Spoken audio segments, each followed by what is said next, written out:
दोस्तों आप वीडियो किस टाइम पे अपलोड कर रहे हो ये बहुत बड़ा मायने रखता है कि आपका वीडियो वायरल होगा या नहीं होगा। चीज लिखा हुआ है रैंकिंग बाय व्यूज, और रैंकिंग बाय व्यूज में दोस्तों ये है 3 नंबर। तो इसी से रैंकिंग बनता है कि आपके पिछले 10 वीडियो का जो परफॉर्मेंस है तो वो टाइमिंग के हिसाब से आपका वीडियो कैसा रैंक कर रहा है। अभी वाला वीडियो अब अगर आपके पास YouTube की हल्की सी भी नॉलेज है तो आपको समझ आ गया होगा कि इन्होंने जो कुछ भी बताया वो बिल्कुल भी सच नहीं है। और आपकी इन्फॉर्मेशन के लिए बता दूं, इनकी हर वीडियो में कुछ इसी तरह की नॉलेज होती है। सिर्फ इतना ही नहीं, इनके ऊपर ऑलरेडी इतनी सारी एक्सपोज वीडियोस बन चुकी है, लेकिन इनकी ग्रोथ फिर भी नहीं रुक रही। और लास्ट मंथ इन्होंने अपने चैनल पे 24 मिलियन व्यूज गेन किए हैं, जो कि इनके सारे कॉम्पिटिटर से काफी ज्यादा है। लेकिन फिर से सवाल आता है कैसे। इस वीडियो में मैं आपको 4 रीजन बताने वाला हूँ जो कि मनोज की सक्सेस का कारण बने, और इसमें से 4th रीजन सबसे इंपॉर्टेंट है, क्योंकि उसे देखने के बाद आप मनोज को एक बिल्कुल डिफरेंट वे में देखेंगे।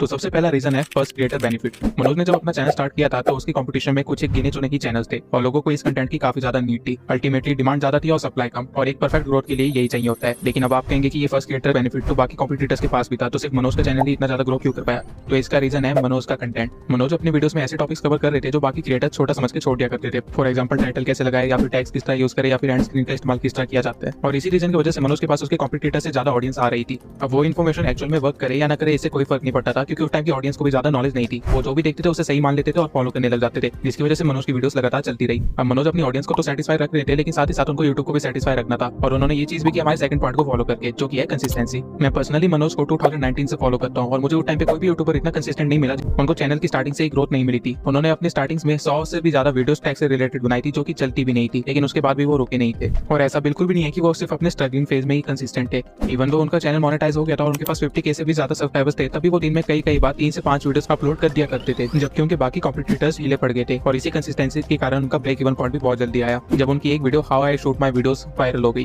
अब ये हुआ कैसे, आइए थोड़ा डिटेल में समझते हैं। यूट्यूब को हर क्रिएटर से सिर्फ 2 ही चीजें चाहिए, जो कि है क्वांटिटी विद क्वालिटी। और एज अ क्रिएटर आपको सिर्फ 2 लोगों को ही सेटिस्फाई करना होता है, एक आपकी ऑडियंस और एक यूट्यूब को। अब Manoj as a creator quantity तो प्रोड्यूस कर ही रहा था, जो कि यूट्यूब को सेटिस्फाई कर रहा था, और साथ में अपनी वीडियोस में थोड़ी नॉलेज भी दे रहा था, जो कि उसकी ऑडियंस को भी सेटिस्फाई कर रहा था। और ऑब्वियसली उस टाइम पे ऐसी वीडियोस की नीड थी, तो उसकी वीडियोस काफी आसानी से चल भी रही थी। और जब उन्होंने अपनी वीडियो डाली how I shoot my videos, तो उसमें उन्होंने अपना स्ट्रगल दिखाया कि कैसे वो एक टूटे हुए फोन से सीढ़ियों के पास बैठ के अपनी वीडियो रिकॉर्ड करते हैं, जिससे लोग काफी ज्यादा मोटिवेट भी हुए और रिलेट भी कर पाए। इसलिए उनकी वो वीडियो काफी ज्यादा वायरल भी हुई। लेकिन अगेन क्वेश्चन ये आता है कि बाकी कॉम्पिटिटर्स भी तो ये चीज फॉलो कर सकते थे, तो लेकिन मनोज ऐसा स्पेशल क्या कर रहा था जिसकी वजह से वो ग्रो कर रहा था। ऑल्दो मनोज अपनी वीडियोस में गलत इन्फॉर्मेशन दे रहा था और काफी ज्यादा क्वालिटी भी नहीं थी उनकी वीडियो में, स्टिल उनके पास एक ऐसी स्किल थी जिसका वो बहुत अच्छे से इस्तेमाल कर रहे थे, और कोई भी उनका कॉम्पिटिटर उस स्किल को इतने अच्छे से इस्तेमाल नहीं कर पाया, जो कि था क्लिकबेट। अगर आप मनोज के चैनल पे जाकर उसके थंबनेल्स देखेंगे तो आप देख पाएंगे कि मनोज अपने थंबनेल्स में सस्पेंस बहुत अच्छे से क्रिएट कर लेता है, यानी कि वो ऑडियंस की फीलिंग्स के साथ अच्छे से खेल जाता है। मनोज अपने थंबनेल्स के थ्रू बहुत इजीली ही एक्साइटमेंट, सिंपैथी और फियर क्रिएट कर लेता है, जिसके कारण उनके वीडियोस का CTR हमेशा मेंटेन रहा है। और मनोज के पास आज 4 मिलियन प्लस सब्सक्राइबर्स है, लेकिन मनोज आज भी इस चीज का इस्तेमाल करते हैं। और क्लिकबेट तो सिर्फ पहला स्टेप है, इसके साथ साथ मनोज एक बहुत अच्छे स्टोरी टेलर भी है। अब मनोज को पता था कि वो अपने थंबनेल्स के थ्रू अपने ऑडियंस से क्लिक तो करवा लेंगे, लेकिन वीडियो वायरल करने के लिए ऑडियंस रिटेंशन लगती है, और जिसके कारण लोगों को उनकी वीडियो ज्यादा देर तक देखनी पड़ेगी। तो मनोज अपनी वीडियो की स्टार्टिंग इस तरह करते थे जैसे वो उसी बारे में बात करने वाले हैं जो कि उन्होंने अपने थंबनेल में दिखाया, लेकिन जैसे जैसे आप उनकी पूरी वीडियो देखते थे तो एक्चुअल में वीडियो के अंदर कुछ और ही चीज निकलती थी। फॉर एग्जाम्पल ये वीडियो ले लीजिए, 1000 सब्सक्राइबर्स एक दिन में हो जाते हैं। इस वीडियो के थंबनेल को देख के तो ऐसा लग रहा है कि मनोज कुछ ऐसी स्ट्रेटेजी बताने वाले जिससे हम एक दिन के अंदर 1000 सब्सक्राइबर्स गेन कर लेंगे।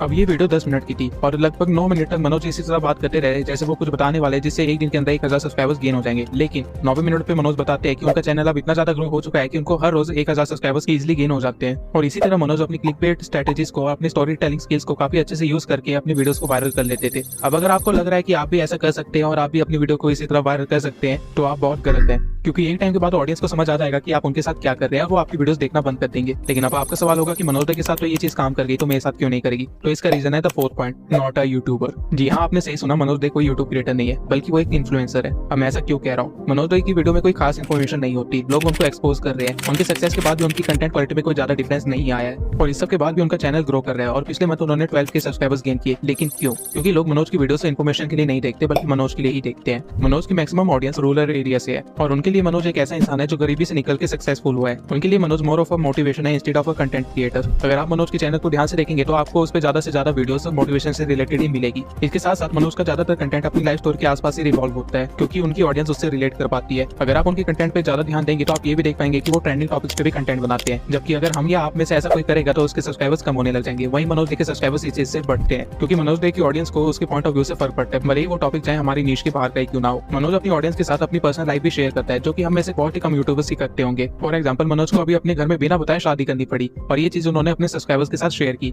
अब अगर उनकी जगह हम या आप में से कोई होता तो शायद हम ये करने की सोचते भी नहीं, लेकिन मनोज ने अपनी लाइफ को लेकर काफी ज्यादा ही ट्रांसपेरेंट है अपने सब्सक्राइबर्स के साथ, और इसी वजह से उनकी ऑडियंस का उन पे बहुत ही ज्यादा ट्रस्ट भी है और साथ ही साथ काफी ज्यादा रिलेट भी कर पाते हैं, क्योंकि ऐसी प्रॉब्लम हर किसी की लाइफ में आती है, लेकिन कौन सा यूट्यूबर अपनी लाइफ प्रॉब्लम्स इस तरह शेयर करता है। अगर हम ध्यान से एनालाइज करें तो मनोज एक्चुअली में अपनी पूरी लाइफ को रिकॉर्ड कर रहा है, जो कि उसकी ऑडियंस को देखने में एक्चुअली में मजा आ रहा है, जिसके कारण उसकी ग्रोथ लगातार बढ़ती जा रही है। अगर कल को मनोज एक कुकिंग चैनल भी खोल लेता है तो भी उसकी वीडियोस वायरल होगी। वहीं अगर हम ऐसा करते हैं तो 100% गारंटी कि हमारी वीडियोस नहीं चलेगी। अब काफी लोगों के अकॉर्डिंग मनोज एक स्कैमर है, एक फेक गुरु है, लेकिन मेरे अकॉर्डिंग वो एक मास्टरमाइंड है, क्योंकि जब उनकी फैमिली की सिचुएशन अच्छी नहीं थी और जब उनको एक जॉब ढूंढनी चाहिए थी तब भी उन्होंने करेज दिखाया यूट्यूब चैनल खोलने का। साथ में उन्होंने टूटे हुए फोन से और इतनी स्ट्रगल में वीडियोस रिकॉर्ड की और लगातार करते रहे जब तक उनको सक्सेस नहीं मिली। इतना हार्ड वर्क शायद ही कोई करता है, वो भी बिना जाने कि यहाँ पे एक्चुअल में सक्सेस की गारंटी है या नहीं, और वो भी खासकर तब जब फैमिली की रिस्पॉन्सिबिलिटी आप पे हो। इसके साथ साथ ही उन्होंने लोगों की साइकोलॉजी को बहुत अच्छे से समझा और साथ में अपॉर्चुनिटी भी देखी कि किस तरह वो अपनी ऑडियंस को यूज कर सकते हैं। ऐसे बहुत ही कम यूट्यूबर्स हैं जो अपनी एक्चुअल ऑडियंस को पहचान पाते हैं, और मनोज ने इसको बहुत अच्छे से पहचाना और उसका फायदा भी उठाया। अब as a content creator obviously मैं आपको सजेस्ट नहीं करूंगा कि आप उनकी स्ट्रेटेजीज को फॉलो करें, लेकिन एज ए यूट्यूबर देखा जाए तो उन्होंने काफी अच्छे से ग्रोथ की है और आप उसको फॉलो कर सकते हैं। लेकिन